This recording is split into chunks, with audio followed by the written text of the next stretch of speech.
நீங்கள் முருக பக்தராக இருந்தீங்க அப்படின்னா இந்த வீடியோவை ஃபுல்லாக கேளுங்க. ஒரு 6 செவ்வாய்க்கிழமை சூஸ் பண்ணிக்கோங்க. அது எந்த செவ்வாய்க்கிழமையாக இருந்தாலும் சரி, வளர்பிறை தேய்பிறை எதுவாக இருந்தாலும் ஓகே. செவ்வாய் முருகருக்கு உகந்தது.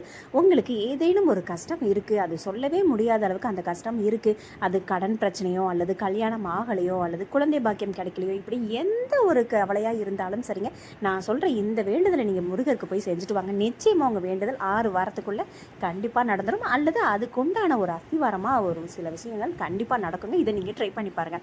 6 செவ்வாய்க்கிழமை உங்கள் வீட்டுக்கு பக்கத்தில் இருக்கிற முருகர் கோவிலாக இருந்தாலும் சரி, அல்லது உங்களுக்குன்னு ஒரு பிடிச்ச முருகர் கோவில் ஏதாவது ஒரு கோவில் இருக்கும்ல, அந்த கோவிலுக்கு 6 வாரம் தொடர்ந்து நீங்கள் போயிட்டு வரணும். பச்சை கலர் வஸ்திரம் கொண்டுட்டு போய் முருகருக்கு நீங்கள் செலுத்திட்டு வரணுங்க.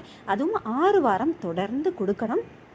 அந்த ஐயர்கிட்ட நீங்கள் முந்தின நாளே போய் அந்த முருகர் சிலைக்கு அந்த சைஸு சொல்லுவாங்க, அது என்னென்னு நீங்கள் கேட்டுட்டு செவ்வாய்க்கிழமை நீங்கள் வாங்கி கொண்டுட்டு போய் முருகருக்கு கொடுத்துட்டு வாங்க.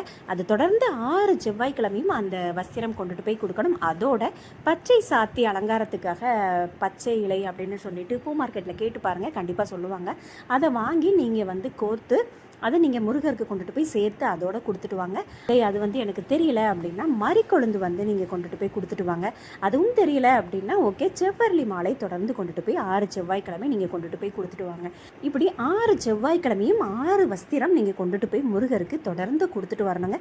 நீங்கள் ஒரு முருகர் கோவிலை ஒரு நாள் ஒரு செவ்வாய் நீங்கள் தேர்ந்தெடுத்தீங்க அப்படின்னா இன்னொரு நாள் இன்னொரு முருகர் கோவிலில் அதே முருகர் கோவிலுக்கு நீங்கள் தொடர்ந்து 6 செவ்வாய்க்கிழமையும் கொண்டுட்டு போய் வஸ்திரம் கொடுக்கணும். எந்த முருகருக்குனாலும் கொடுக்கலாம், தவறில்லை. ஆனால் ஒரு முருகரை நீங்கள் தேர்ந்தெடுத்துட்டு அந்த ஒரு கோவிலை நீங்கள் தேர்ந்தெடுத்துட்டு அந்த 6 செவ்வாய்க்கிழமை தொடர்ந்து நீங்கள் போகும்போது கண்டிப்பாக உங்கள் வேண்டுதல் சரியாகுங்க. நிச்சயமாக இது 6 செவ்வாய்க்கிழமை தொடர்ந்து நீங்கள் பண்ணிட்டு வரணும். நடுவில் பெண்களாக இருந்தீங்க அப்படின்னா உங்களுக்கு ஒரு வேளை முடியல அப்படின்னா அடுத்த வாரத்திலேருந்து திரும்ப 3 நாள் நீங்கள் கண்டினியூ பண்ணிக்கலாம். ஒருவேளை எனக்கு வஸ்திரம் கொடுக்குற அளவுக்கு வசதி இல்லை அப்படின்னு சொல்கிறவங்க வாரமே நீங்கள் அந்த பச்சை செவ்வரளி இதை மட்டும் நீங்கள் தொடர்ந்து கொண்டுட்டு போய் கொடுத்துட்டு வாங்க. கண்டிப்பாக உங்கள் வேண்டுதல் நடக்கும். 6வது வாரமாக நீங்கள் ஒரு வாரத்தை சூஸ் பண்ணி கண்டிப்பாக நீங்கள் உங்களால் அதுக்குள்ளே ஓரளவுக்கு வசதியாக வந்துடுவீங்க. அந்த சூழ்நிலை வரும்போது நீங்கள் 6வது செவ்வாய்க்கிழமை பச்சை வஸ்திரம் கொண்டுட்டு போய் கண்டிப்பாக முருகருக்கு கொடுத்துட்டு வாங்களேன். நீங்கள் என்ன கஷ்டத்துக்காக வேண்டியிருந்தீங்களோ அதுக்கு உண்டான அஸ்திவாரமாக ஒரு சில விஷயங்கள் கண்டிப்பாக நடக்கும். நம்பிக்கையோட 6 செவ்வாயை மறந்துடாதீங்க. ட்ரை பண்ணி பாருங்கள்.